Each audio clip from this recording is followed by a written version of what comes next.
Hello, welcome to my other blog video. আসসালামু আলাইকুম রহমতুল্লাহ। সবাই কেমন আছেন? আশা করি সবাই ভালো আছেন। আমি আপনাদের দোয়া ভালো আছি। অবশেষে সপ্তাহে একটা ছুটির দিন চলে আসলাম বাসায়। আজকে রোববার। আমার এই রোববারে প্রত্যেক রোববারে আমার উইকআপ থাকে। ব্লগের ভাই বলতেছে চলো ভাই ঘুরিয়ে আসি। আমি বলতেছি কোথায়? সে বলতেছে কোথায় যাচ্ছি জানি না, চলতে থাকো।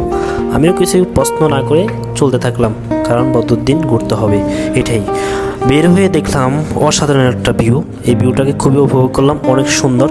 পুরো 2 মিনিটের জন্য বাংলাদেশ মনে হলো, কারণ সকালটা পুরো বাংলাদেশের শীতকালের মতন। সকালটা অস্থির এক কথায়। আমার সাথে দুজনেই রোদ খাওয়ার জন্য ব্যস্ত। প্রাকৃতিক এই সূর্যটা দেখেন, পুরাই বাংলাদেশ। যাই হোক, নিজেকে 2 মিনিটের জন্য বাংলাদেশে মনে করলাম, কারণ আমি তো বাংলাদেশ যেতে পারবো না এখন। গাড়ির জন্য রওনা হলাম। এখান দিয়ে রাস্তাটা পুরাই অসাধারণ। আমাদের বিলাত থেকে বাজারে যাওয়ার জন্য যে রাস্তাটা একেবারে অসাধারণ। এখানে আমরা সবসময় আড্ডা দিই। আমার সাথে সেও বলতেছে গুড মর্নিং, আমি বলতেছি গুড মর্নিং, কারণ আমাদের এখানে এখন শুভ সকাল। গাড়ির জন্য ওয়েট করবো সামনে।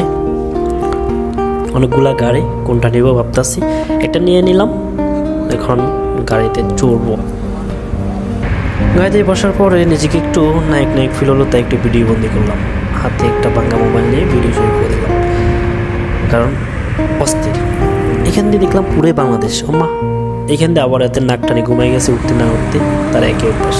এখান দিয়ে রাস্তাগুলো একদম অসাধারণ। আমরা এখান থেকে 2 মিনিট একটু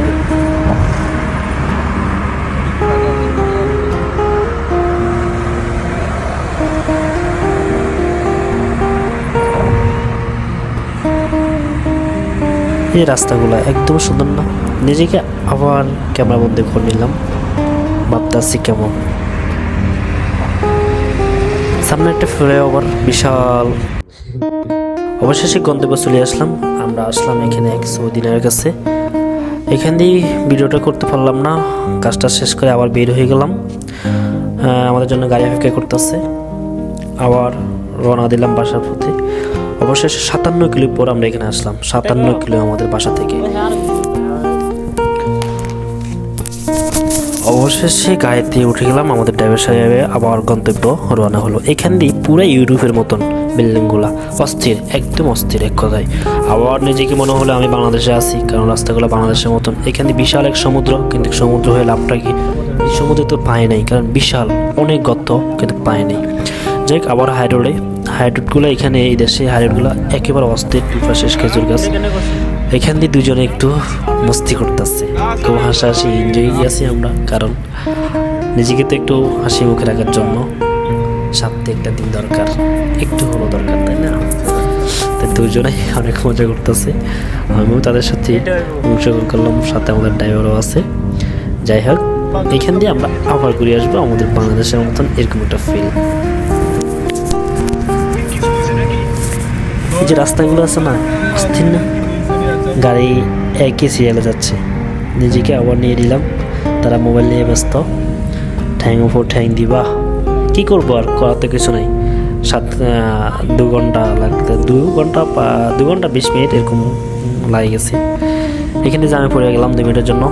এখানে আবার জাম পড়লে তেমন একটা সময় নষ্ট হয় না, কারণ 2-3 মিনিট ভিতরে ক্লিয়ার হয়ে যায়, ঠিক আছে জামগুলো। এখান থেকে পুরো মনে হচ্ছে যে আমি বাংলাদেশে আছি, একদম পুরো বাংলাদেশে।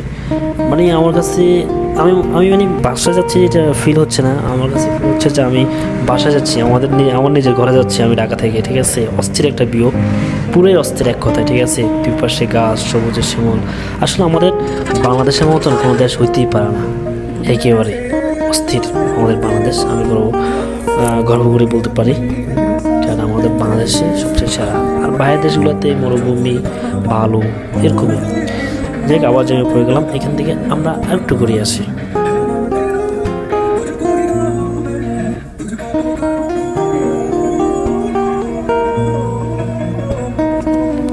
দেখছেন গাড়িগুলো যে চলছে, কোনো জাম জট আছে? 2 মিনিটে ক্লিয়ার। দেখতেছেন এই যে এখান দিয়ে রাস্তা একদম সোজা। এই সোজা রাস্তাগুলো আপনি একদমই সোজা পাবেন, কোনো বেকাতে রাখবে, কোনো সোজা রাস্তা ঠিক আছে। অবশেষে আমরা বাসায় চলে আসলাম, গন্তব্য। সেও বাসায়, সবার বাসায়। আল্লাহ হাফেজ, ভালো থাকবেন, বাই। আমার ভিডিওটা শেয়ার করে দিবেন, বাই বাই।